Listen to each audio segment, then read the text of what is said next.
오늘 이 말씀을 가지고 복음의 능력이라는 제목으로 은혜를 나누고자 합니다. 오늘 십자가의 도가 멸망하는 자에게는 멸망한다는 것은요, 모든 것이 무너져 없어지는 거죠. 그들은 어떤 자가 멸망하는 겁니까? 말씀을 거부한 자라고 말씀하고 있습니다. 시편 기자는 50편 17절을 통해서 내가 교훈을 미워하고 내 말을 뒤로 던지며 이렇게 말씀하고 있습니다. 교훈을 싫어하는 거예요. 하나님의 말씀을, 하나님의 명령을, 하나님의 사랑을 싫다고 하는 거예요. 잔소리로 듣는 거예요. 교훈으로 듣는 거예요. 그러니까 하나님의 말씀을 그냥 싫어하는 정도가 아니고 미워한다고 말하고 있습니다. 미워하면서 내 말을 뒤로 던진다. 하나님의 말씀을 우리의 귓등으로 듣는다. 그런 말 하죠. 귓등으로. 하나님의 말씀을 들으려고 하질 않아요. 지금 모든 사람들이 또 옆에서 이야기를 자꾸 하죠. 뭐라고 자꾸 하면은, 야, 설교하지 마, 설교하지 마. 말하는 거를, 설교는 듣기 싫은 말 중에 하나라고 사람들 뇌리에 박혀요. 왜 그럴까요? 우리가 하나님의 도를 멸망하는 자에게는 아주 말도 안 되는 소리예요. 그러나 구원받은 사람들에게는 기쁨의 소식이라고 말하는 것을 우리는 알 수가 있습니다. 스가랴서 7장 12절에서는 이렇게 말씀하고 있습니다. 이 마음이 금강석같이 하여 율법과 만군의 여호와가 그의 영으로 옛 선지자를 통하여 전한 말을 듣지 아니하므로 큰 진노가 만군의 여호와께로부터 나왔도다라고 말씀하고 있습니다. 우리가 신앙생활 하면서 보면은 똑같은 하나님의 말씀이 선포됐는데 어떤 사람은 그것을 아멘으로 받아들이고요. 어떤 사람은 인상을 쓰고 있어요. 똑같은 말을 했는데 왜 그럴까요? 내 자신의 문제가 있다고는 전혀 생각지 않는 거예요. 무조건 내 말이 옳다고 생각하는 거예요. 그래서 모든 사람이 이야기를 하면은요, 듣는 사람들의 반응이, 듣는 사람들의 태도가, 듣는 사람들의 생각이 다 다르다는 거예요. 왜 다를까요? 모든 사람이 자기 생각이 다 다르기 때문이에요. 우리는 같은 말을 할지라도 듣는 사람의 마음에 따라서 달라질 수가 있습니다. 새빵살이를 하는 사람이 이제 쫓겨나게 됐어요. 갈 데가 없는 거예요. 그것도 지하 새빵에서 살았는데 이제 돈이 다 떨어져서 연장할 수도 없고 월세도 밀려가지고 이제 내일 쫓겨나는 거예요. 부부가 술을 한 잔 들고 한 병 사가지고 옥상에 올라갔습니다. 딱 앉아가서 술을 한 잔 마시면서 우리가 이렇게 살아서 참 힘들다. 저 달을 한번 봐라. 그런데 달을 쳐다보니까 달이 아주 보름달이 둥그렇게 떠 있어요. 저 달도 우리 마음처럼 슬프잖아 저렇게. 보름달이 뭘 슬퍼요. 밝게 떠 있는데. 저 달도 우리 마음 알 거야. 이러면서 두 부부가 앉아 우는 거예요. 근데 옆집에는 로또가 당첨된 거예요. 두 부부가 신이 났어요. 똑같이 옆에 옥상에 올라가서 쳐다보니까 보름달이 둥그렇게 떠 있어요. 보름달을 보면서 봐, 저 달도 우리를 보고 웃고 있잖아. 우리 지금 똑같은 달을 봤는데 한 사람은 울고 있다고 표현했고 한 사람은 기뻐서 웃고 있다고 말하는 것입니다. 우리가 신앙생활의 말씀을 받아들일 때 나의 마음을, 나의 중심을 어디에 두고 듣느냐는 거예요. 내가 정말 하나님의 말씀을 교훈으로 받아들이면은, 내가 정말 하나님의 말씀을 그 말씀 그대로 받고 인정을 하고 아멘으로 받아들이면은 그 사람은 구원받은 사람이라고 우리는 표현합니다. 그런 사람을 뭐라고? 구원받은 자라고 말합니다. 근데 아니야. 저 말도 안 되는 소리하고 또 있어. 그러면서 들으려고 하지를 않아요. 귀를 닫아놓고 있어요. 그런 사람은 멸망하는 자의 쪽에 선다고 말할 수가 있는 것입니다. 그럼 구원받은 자는 어떤 모습으로 살아가느냐는 거예요. 구원받은 자. 누가복음 13장 29절에 보니까 사람들이 동서남북으로 와서 하나님의 나라의 잔치에 참여하리라. 동서남북으로 온다는 말이 뭐예요? 누가복음에 사람이 동서남북에서 몰려와서 하나님 나라의 잔치에 참여한다는 거예요. 하나님 잔치에 참여하는 그 자는 누구일까? 동서남북으로 왔다는 것은 우리가 동과 서를 연결합니다. 남과 북을 연결합니다. 그럼 뭐가 돼요? 십자가예요. 십자가. 세상 사람들은 동서남북으로 몰려온다니까 그냥 여기저기서 오는 줄 알죠? 아니요. 하나님의 말씀을 십자가를 통해서 오는 사람은 누구의? 하나님 나라 잔치에 참여한다는 거예요. 하나님의 잔치에 참여한다는 거예요. 하나님 잔치에 참여하는 것이 십자가를 통하지 않고는 이루어낼 수가 없는 것입니다. 우리는 분명히 알아야 돼요.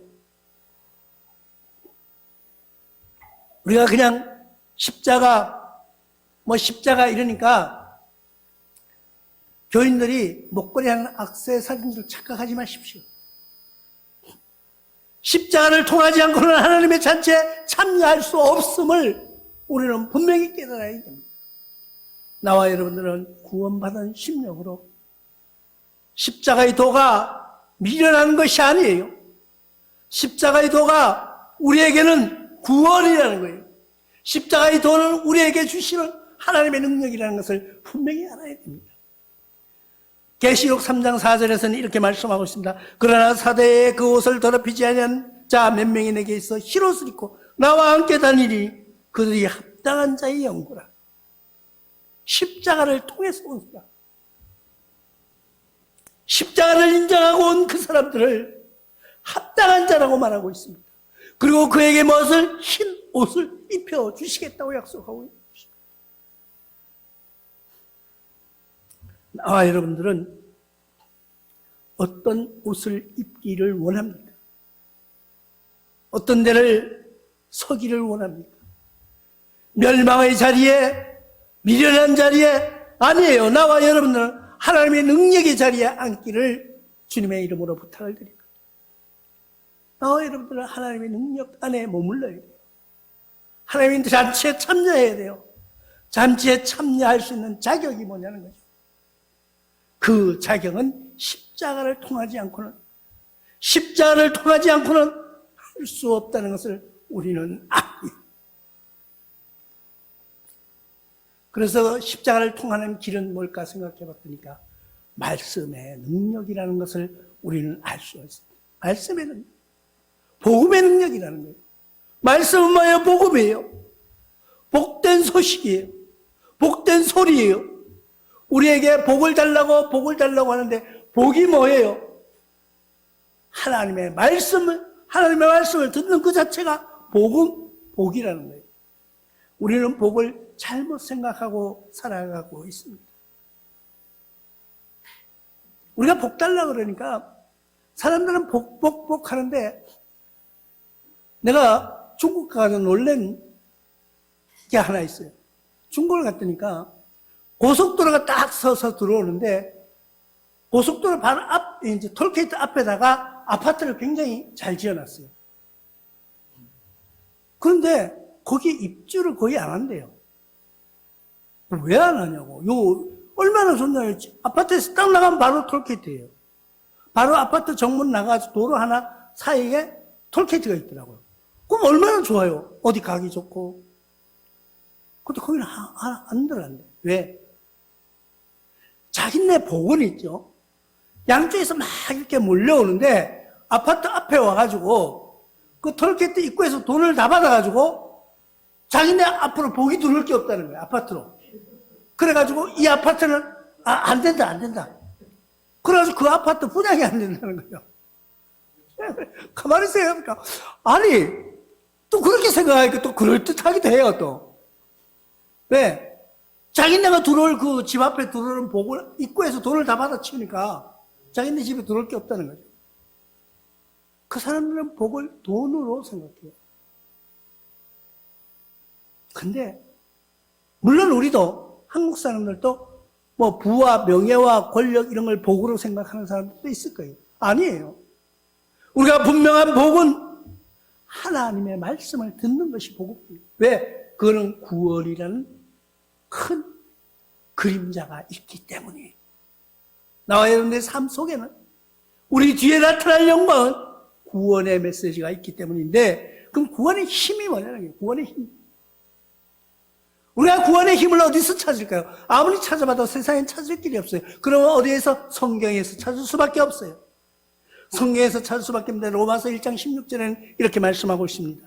내가 복음을 부끄러워하지 아니하노니 이 복음은 모든 믿는 자에게는 구원을 주시는 하나님의 능력이 됨이라. 먼저 유대인에게요, 그리고 헬라인에게요. 하나님의 복은, 구원의 힘은 내가 하나님의 말씀을 부끄러워하지 않는 거예요. 요즘은 사람들이 밖에 나가도 교회 가는 사람인지 어디 놀러 가는 사람인지 잘 몰라요. 왜? 예전에는 어떻게 했어요? 교회 가면은 성경책을 탁 끼고 이렇게 딱 이렇게 가슴에 안고 이렇게 다녔어요. 근데 요즘은 어느 날 가방이 나와가지고 가방에 들고 다니기 시작하니까 요즘은 아예 가지고 가질 않아요. 왜 안 가져갈까요? 교회 가니까 스크린이 다 뜨는 거예요. 말씀도 띄우고 찬양도 띄우고 하니까 성경을 뭐 찾을 필요 없어. 앉아있으면 그냥 앞에서 다 올라가거든. 그대로 끄떡끄떡 하면 돼. 그러니까 성경책을 가지고 다닐 필요가 없는 거예요. 안 가지고 다니니까 어떻게 해요? 성경은 고스란히 이렇게 모셔놓는 거예요. 성경은 모셔놓는 것이 아니에요. 성경은 여러분들이 읽어야 되는 거예요. 읽어야 되는 거예요. 그리고 교회 가는 거예요. 사람들이 좀 뭐랄까 부끄러워한다 할까? 교회 가는 자체가, 복음은요, 구원받은 자는요 부끄러워하지 않는다는 거예요. 어떤 장님이 전도를 하는데, 장님이 어떻게 전도를 할까요? 장님이요 항상 갈 때 성경책을 끼고 다니시는 거예요. 자기가 보지도 못하면서 왜 성경책을 가지고 다니냐고. 근데 이분이요, 이 성경책 지하철에 같은 데 딱 앉죠. 그 옆에 사람한테 툭툭 쳐서 묻는 거예요. 옆에 누구냐고. 그럼 누가 있으면 내가 눈이 안 보여 그러니까 이 성경을 몇 장 몇 절을 찾아가지고 좀 읽어주세요. 장님이 그 책 좀 읽어달라니까 안 읽어줄 수가 없잖아요. 그러니까 옆에 사람이 불교인이든 교인이든 뭐 상관없이 그냥 앉아서 성경을 읽어주는 거예요. 한 번 읽으면은 주면 되잖아요. 근데 아니, 잠깐만 있어봐요. 내가 그걸 외우려고 하는데 맞나 한번 확인해 주세요. 그러니까 이 사람은 앉아가지고 성경을 몇 번 읽는 거야. 또 이 장님이 눈이 어두워 안 보이니까 내가 당신이 읽어준 게 내가 맞나 하고 외운다는 거예요. 외워본다는 거예요. 그러니까 그게 맞나 틀리나 또 확인하는 거예요. 말씀을 그렇게 나만 읽는 것이 아니라 남에게도 읽게 만드는 것, 그 장님의 지혜라는 거예요. 나와 여러분들도 그런 지혜의 능력이, 말씀의 능력이 일어나시기를 주님의 이름으로 부탁을 드립니다. 왜? 우리는